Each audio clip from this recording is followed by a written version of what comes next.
પરશુરામને ભગવાન વિષ્ણુના છઠ્ઠા અવતાર માનવામાં આવે છે.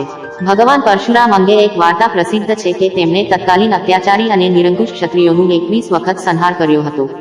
પણ શું તમે જાણો છો કે પરશુરામે કેમ 21 વખત પૃથ્વીથી ક્ષત્રિય વંશનો નાશ કર્યો હતો? વાંચો તેની રોચક પૌરાણિક કથા. એક વખત ભગવાન પરશુરામના પિતા જમદગ્નિ ઋષિના આશ્રમમાં રાજા કાર્તવીર્ય અર્જુન એટલે કે સહસ્ત્રાર્જુન આશ્રય લેવા આવ્યા હતા. ત્યારે ઋષિ જમદગ્નિને દેવરાજ ઇન્દ્ર તરફથી પ્રાપ્ત કામધેનુ ગાયની મદદથી સહસ્ત્રાર્જુન અને તેમની સેના માટે ભોજનની વ્યવસ્થા કરી હતી. કામધેનુના આવા વિલક્ષણ ગુણો અંગે જાણીને સહસ્ત્રાર્જુને ઋષિ પાસે આ ગાયની માંગણી કરી. તેના મનમાં આવી અદ્ભુત ગાય પામવાનું લાલચ જાગ્યું. તેણે ઋષિ જમદગ્નિથી કામધેનુ માંગી. પણ ઋષિ જમદગ્નિએ કામધેનુને આશ્રમના ભરણ પોષણનું એકમાત્ર સ્ત્રોત ગણાવ્યું અને આપવાનો ઇનકાર કરી દીધો. આ વાતથી સહસ્ત્રાર્જુન ક્રોધિત થઈ ગયા અને તેણે ઋષિ જમદગ્નિનો આશ્રમ ઉજ્જડ વેરાન કરી નાખ્યો. તે કામધેનુને લઈ જવા મથી રહ્યો હતો ત્યાં જ કામધેનુ સહસ્ત્રાર્જુનથી છૂટીને સ્વર્ગમાં ચાલી ગઈ. સહસ્ત્રાર્જુનને ખાલી હાથે જવું પડ્યું.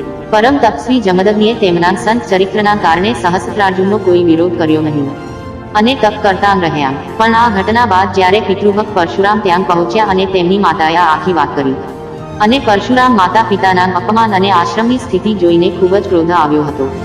પરાક્રમી પરશુરામે તે વખતે દુરાચારી સહસ્ત્રાર્જુન અને તેમની સેનાનો નાશ કરવાનો સંકલ્પ લીધો. પરશુરામ તેમના પરશુ અસ્ત્રને લઈને સહસ્ત્રાર્જુનના નગર મહિષ્મતિપુરી પહોંચ્યો, જ્યાં સહસ્ત્રાર્જુન અને પરશુરામ વચ્ચે યુદ્ધ થયું. પણ પરશુરામના પ્રચંડ બળ આગળ સહસ્ત્રાર્જુન ન ટકી શક્યો.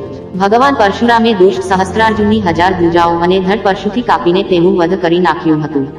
સહસ્ત્રાર્જુનના વધ બાદ પિતાના આદેશથી આ વધનું પ્રાયશ્ચિત કરવા માટે પરશુરામ તીર્થયાત્રા પર ચાલ્યા ગયા. આ સમય વચ્ચે સહસ્ત્રાર્જુનના પુત્રોએ તપસ્યારત ઋષિ જમદગ્નિનું તેમના જ આશ્રમમાં માથું કાપીને વધ કરી નાખ્યું. જ્યારે પરશુરામ તીર્થથી પરત ફર્યા તો આશ્રમમાં માતાને વિલાપ કરતા જોઈ અને માતાના નજીક પિતાનું માથું કાપેલું શરીર જોયું અને તેમના શરીર પર 21 ઘા જોયા. તે જોઈને ભગવાન પરશુરામ ખૂબ જ ક્રોધિત થઈ ગયા અને તેમણે શપથ લીધા કે તે ફક્ત હૈહય વંશનો જ સર્વનાશ નહીં કરે પણ તેમના સહયોગી સમસ્ત ક્ષત્રિય વંશનો 21 વખત સંહાર કરી નાખશે. પુરાણોમાં ઉલ્લેખ છે કે ભગવાન પરશુરામ દ્વારા તત્કાલીન દુષ્ટ અને અત્યાચારી ક્ષત્રિયનો અંત કરીને ફક્ત જગતને તેમના આતંકમાંથી મુક્ત કરાવ્યા, પણ તેમના દ્વારા એક લૌકિક સંદેશ પણ આપ્યો છે કે કોઈ પણ વ્યક્તિ અને સમાજને અસત્ય, અન્યાય અને અત્યાચારનો નિર્ભય થઈને પુરુષાર્થ અને પરાક્રમથી વિરોધ કરવો જોઈએ અને તેનો ઉદ્દેશ પણ સાર્થક થવો જોઈએ.